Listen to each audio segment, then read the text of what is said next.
Пайдалуу азыктардын бири бул хурма. Чоң сары болуп ышкан хурманы жеп жүрүңүздөр. Хурма өзүнүн курамында пайдалуу азыктарды көп камтыйт. Витаминдерди камтыйт. Витамин С, витамин Е, витамин А бар. Эгерде сиз хурманы жеп жүрө турган болсоңуз, анда көзүңүздүн көрүүсү жакшырат, териңиз жакшырат, негизи эле иммунитетиңиз бекемделип, клеткаларыңыздын баардыгы жакшы иштей баштайт. Жана ал жакта антиоксиданттар, флавоноид бар, бета-каротин бар. Алар биздин денебиздеги бузулуп жаткан клеткаларды оңдойт, рак ооруларын алдын алат, жүрөккө пайдалуу болгон калий көп. Эгерде хурманы жеп жүрсөңүз, анда сиздин кан басымыңыз дагы өтө жогорулабайт. Эгерде сизде кант диабет оорусу бар болсо, анда хурманы кичине абайлап жешиңиз керек, өтө көп жеген болбойт.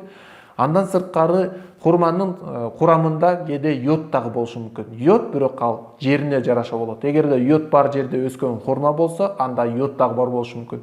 Кыргыз жергесинде йод жетишпестиги көп болгондуктан хурманы жеп жүрсөңүз, эгерде өзүнүн курамында йод бар болсо, анда йоддун жетишсиздигин да толуктап берет. Ошондуктан сиздер хурманы жеп жүрүшүңүздөр керек.